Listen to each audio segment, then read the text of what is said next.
अस्सलामुअलैकुम, welcome to GFX mentor. मैं आपका टीचर इमरान और आज आप लोगों के लिए एक और आफ्टर इफेक्ट्स की क्लास लेकर आ गया हूं।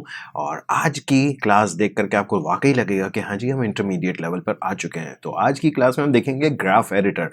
ग्राफ एडिटर आपको बहुत ज़्यादा हेल्पफुल रहेगा अपनी एनिमेशंस को मज़ीद बहुत ही ऑर्गेनिक किस्म की एनिमेशन देने के लिए। जैसे आप लोगों ने ईज़ इन ईज़ आउट और ईजी ईज़ देखा था, उसको एक स्टेप और ऊपर लेकर जाएंगे हम आज अपने ग्राफ एडिटर में। तो आइए स्टार्ट करते हैं।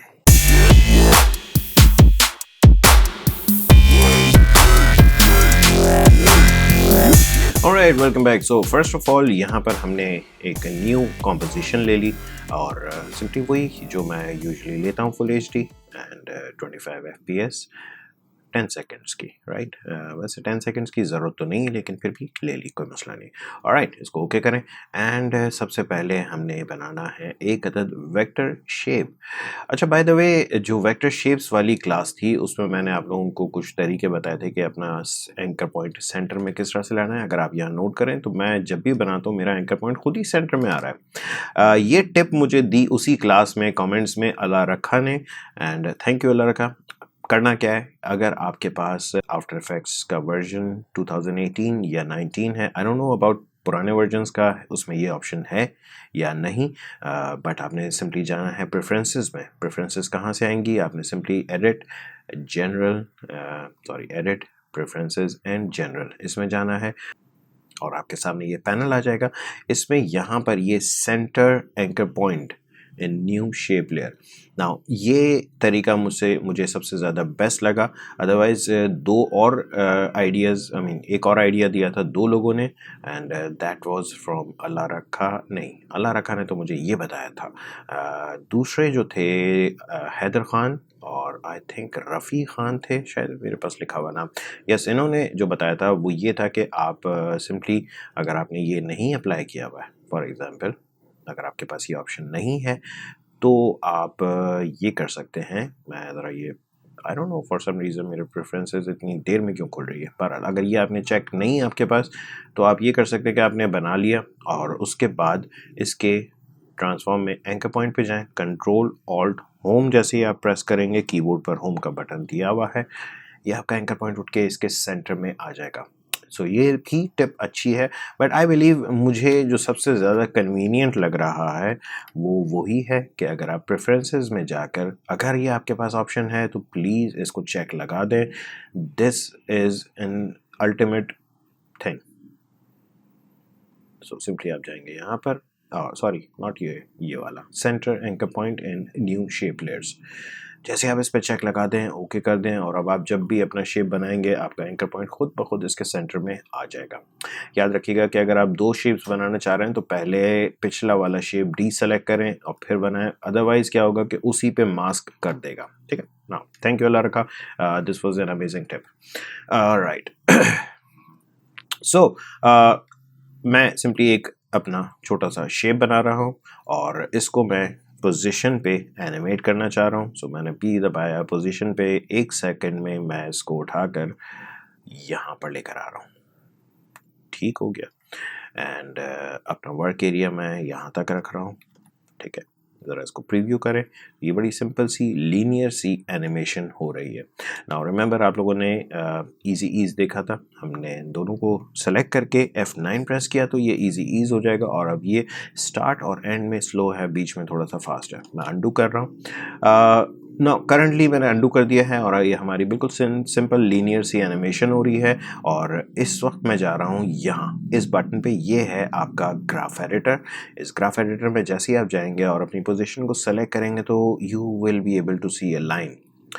This is speed graph. याद रखिएगा कि आप यहाँ से ये जो नीचे कुछ बटन्स ये में आई का आइकन है, उसके बराबर में ये वाला आइकन है, इस पर क्लिक करेंगे तो आप यहाँ से सेलेक्ट कर सकते हैं स्पीड ग्राफ और वैल्यू ग्राफ। ये वाली करंट जो क्लास अभी आप देख रहे हैं ये है it's all about speed graph. Value graph को भी देखेंगे अगली क्लास में, बट अभी स्पीड ग्राफ। ठीक है, नाउ स्पीड ग्राफ आपको क्या शो कर रहा है, इसको ज़रा सा बड़ा करके देख लें तो आपको अंदाज़ा होगा कि जी 1500 पिक्सल्स पर सेकेंड।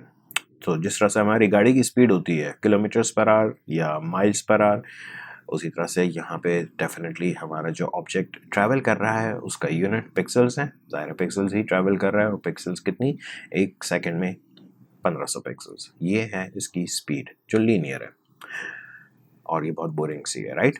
राइट, सो वापस आ जाएं अपने ग्राफ एडिटर को ऑफ कर दें। मैंने इन दोनों की फ्रेम्स को सेलेक्ट किया और इस बार F9 प्रेस कर दिया, और अब अगर आप अपने ग्राफ में आके देखें तो ये लाइन कुछ डिफरेंट हो चुकी है। मतलब स्टार्टिंग में 0 है एंड ग्रेजुअली बढ़ती जाएगी बढ़ती जाएगी बढ़ती जाएगी, और यहाँ पर आकर के बिल्कुल पीक पर है, सही है, तकरीबन 2000 से ऊपर पिक्सल्स पर सेकेंड है, एंड देन ग्रेजुअली फिर स्पीड स्लो होती जाएगी। इसको ज़रा प्ले करके देखें तो आपको अंदाज़ा हो जाएगा।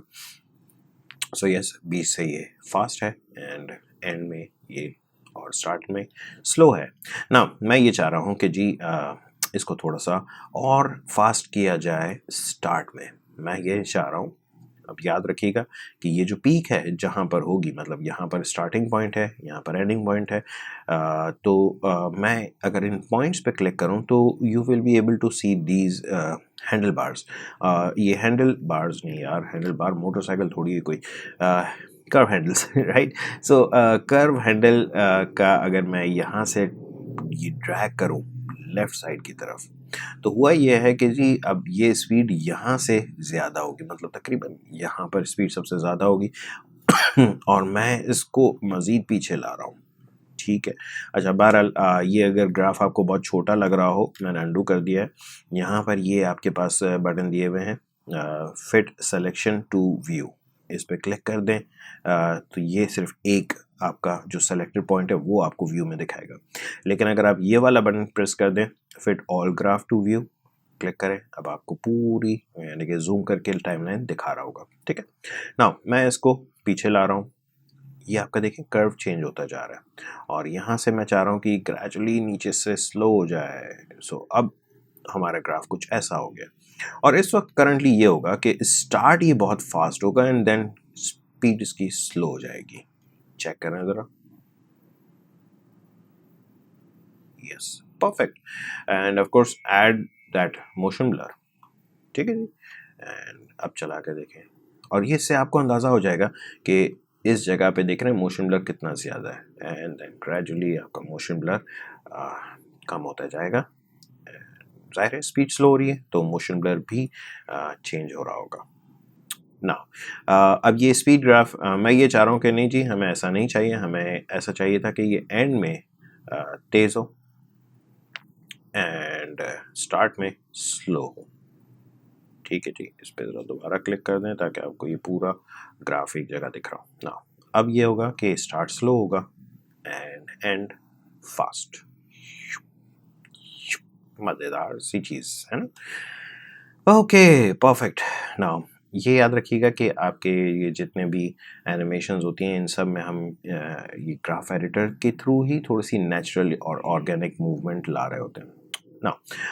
अगर आपको ये अपने सारी ईज़ वगैरह हटानी हो तो बड़ा सिंपल सा काम ये है कि आप इन दोनों की फ्रेम्स को सेलेक्ट करें, कंट्रोल के साथ किसी भी एक की फ्रेम पर क्लिक कर दें, आपकी नॉर्मल लीनियर एनिमेशन वापस आ जाएगी, ठीक है जी। नाउ लेट्स से मैं दोबारा से इसको F9 कर रहा हूँ, ग्राफ एडिटर में जा रहा हूँ, और इस बार मैं सिर्फ ये चेंज ला रहा हूँ कि जी सेंटर में जब ये पहुँचे तो ये ठीक ठाक स्पीड में हो और अदरवाइज ये स्लो। सो स्टार्ट और एंड बहुत स्लो होगा एंड सडनली बहुत स्पीड हो जाएगा सेंटर में। चेक करें ज़रा ये। सो ये है इजी ही, लेकिन एक लेवल ऊपर है ना। सो हमारे पास कंट्रोल ज़्यादा आ चुका है। ऑलराइट, नाउ ज़रूरी नहीं कि आप पोजीशन पे ही खेलें, आप स्केल पर भी कर सकते हैं। सो लेट्स से मैं इसकी वैल्यू खोल रहा हूँ, स्केल मैंने बहरहाल पोजीशन की जो एनिमेशन है वो ख़त्म कर दी है, और लेट्स एनिमेट द स्केल। मैं ज़रा जूम आउट कर रहा हूँ एंड स्केल पर मैं ये चाह रहा हूँ कि जी ये तकरीबन यहाँ पर आकर के 1 सेकेंड पे 100% हो जाए, बट उससे पहले ये 0 हो, तो उसको 0 कर लें पहले तो यहाँ से, एंड 1 सेकेंड में आकर के तकरीबन यस यहाँ पे ये 100% हो जाएगा, ठीक है। So yes, this is again very linear, एक ही स्पीड में स्टार्ट से एंड तक। अगर आप यहाँ आ जाएं तो और इसको सेलेक्ट करें, देख लें ये बिल्कुल लीनियर है, ठीक है।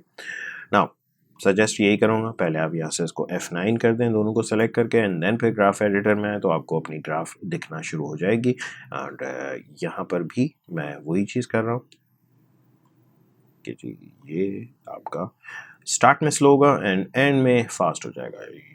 यप, और ज़्यादा करना है और ज़्यादा कर लें, लाइक दिस, ठीक है। एंड इसको मज़ीद आप चेंज करना चाह रहे हैं तो आप खेल सकते हैं कि जी ग्रेजुअली स्पीड बढ़ती जाए। मैंने इसको थोड़ा सा कम किया है, ये ठीक है। या आप चाह रहे हैं कि जी स्टार्ट में फास्ट हो एंड में स्लो, तो ये आपका कर्व ठीक, काफ़ी नेचुरल मूवमेंट लग रही होती है। और ये ट्रस्ट मी आपको बहुत बहुत बहुत ज़्यादा मज़ा आएगा इसमें काम करने में, और आपके एनिमेशन में एक नया ढंग आना शुरू हो जाएगा। By the way I don't no आप लोगों को याद हो या नहीं, मेरा जो लोअर थर्ड आता है उसमें GFX मेंटोर कुछ इसी तरह से GFXM का जो लोगो है वो इसी तरह से बड़ा हो रहा होता है। एंड उसकी भी मूवमेंट में आपको बहुत ज़्यादा कर्व यानी ग्राफ एडिटर का यूज़ किया गया है। एक बार फिर मेरी वीडियो को ज़रा शुरू से देख लीजिएगा, जब मेरा नाम यहाँ नीचे आता है बनाऊंगा डेफिनेटली आने वाली कुछ क्लासेस में लोअर थर्ड्स भी बनाएंगे। सो यस आई बिलीव आप लोगों को ये क्लास बहुत पसंद आई होगी और कुछ समझ में भी आया होगा। ये था स्पीड ग्राफ, याद रखिएगा वैल्यू ग्राफ अलग चीज़ है, वो थोड़ी सी और इससे कई बार कॉम्प्लेक्स लगती है लोगों को, बट मज़ेदार सी चीज़ है, बहुत ज़्यादा उसमें कंट्रोल आ जाता है। याद रखिए कि जब भी कोई चीज़ थोड़ी सी डिफ़िकल्ट होती है तो उसमें कंट्रोल ज़्यादा होता है। आई बिलीव आप लोगों को ये क्लास पसंद आई होगी, अगर पसंद आई तो प्लीज़ लाइक करें और अगर सब्सक्राइब नहीं किया तो प्लीज़ सब्सक्राइब करें। Thank you.